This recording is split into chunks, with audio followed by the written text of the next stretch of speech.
अचानक। आइए नजर डालते हैं आज की कुछ महत्वपूर्ण खबरों की ओर। मानव सेवा चैरिटेबल ट्रस्ट द्वारा समाज सेवियों और दानवीरों के सहयोग से मातृदेवो भव पितृदेवो भव की भावना को स्थापित करने के लिए राजकोट जामनगर राजमार्ग पर रामपुर में 30 एकड़ भूमि में भारत के सबसे बड़े सद्भावना वृद्धाश्रम का एक नया परिसर बनाया जा रहा है। इस वृद्धाश्रम के निर्माण की लागत लगभग रुपए 300 करोड़ होगी, जिसमें 11 मंजिल की 7 नई इमारतों में 5000 निराश्रित अपाहिज बीमार बुजुर्गों के लिए 1400 कमरे तैयार किए जाएंगे। इस संबंध में 23 नवंबर से 1 दिसंबर 2024 तक राजकोट में परम पूज्य संत श्री मुरारी बापू की राम कथा का आयोजन किया गया है। हिंदू धर्माचार्य महासभा के अंतर्राष्ट्रीय संयोजक एवं महासचिव एवं श्री शिवानंद आश्रम अहमदाबाद के अध्यक्ष एवं सद्भावना वृद्धा आश्रम के संरक्षक परम पूज्य परमात्मानंद सरस्वती जी ने इस अवसर पर कहा कि वर्तमान समय में मातृदेव भव पितृदेव भव की भावना का जोश कम हो गया है। अनाथों निराश्रितों ऐसे बुजुर्गों का जिनका कोई नहीं है की सेवा में अधिक से अधिक लोग जुड़े, यह आज के समय की मांग है। पिछले कुछ वर्षों में कम बच्चे जय गोपाल की मानसिकता के कारण परिवार में बच्चों की संख्या कम हो गई है और संयुक्त परिवारों का अस्तित्व समाप्त हो गया है। ऐसे कारणों से समाज के सभी वर्गों के बुजुर्गों के लिए बुढ़ापा अत्यंत कष्टकारी हो जाता है। पेश अहमदाबाद से नीता लिंबाचिया की खास रिपोर्ट।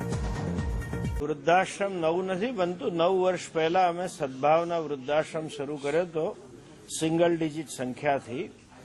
एनी अंदर श्रमिक અને ગરીબ માણસોને નિષ્કામ ભાવે નિઃશુલ્ક સેવા આપવી એવો સંકલ્પ હતો।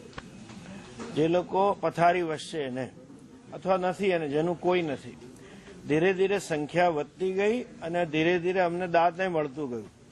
એટલે આજે અમારી પાસે 4 ફેસિલિટી અમે ભાડે રાખી છે। એક જણે તો મકાન દાનમાં આપ્યું છે। એવા 650 ઉપરાંત વૃદ્ધો છે, જેમાં 200થી વધારે ડાયપર પર છે।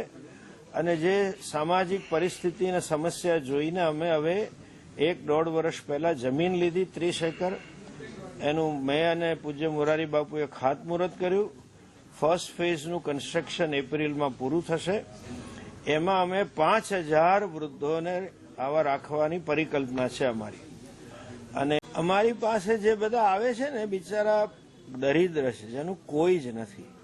મેં શરૂઆતમાં કહું, ઘણીવાર બાળક જ ના હોય, બાળક ક્યાં હોય તો એકાદ દીકરી હોય। હવે એના ગરીબ માણસોમાં આપ જાણો છો કે ફેમિલી જ ડાયસફંક્શનલ હોય। એનો હસબન્ડ બાટલી પીતો હોય ને એની પાસે નાની ઝોંપડી હોય, રાખે ક્યાં બાપુજીને? અને રાખે તો એની સેવા કોણ કરે? કારણ કે એને રોજી કમાવાની હોય, રોટલી કમાવાની હોય। એટલે મોટે ભાગે આવા હોય છે એવા પણ કિસ્સા કે છોકરાઓ નથી રાખતા, પણ એ સ્ટેટા શક્તિ હોય ને ન રાખે એવો અમારી પાસે મોટે ભાગે નથી આવતો। મેં કહ્યું ને, શ્રમિક હોય, વટાવાળા હોય, વોચમેન હોય, રિક્ષાવાળા હોય, પેલો ઠેલો ચલાવતો હોય, આયાબેન હોય, કામવાળી બાઈ હોય, એવા લોકોને જ અમે રાખીએ છીએ।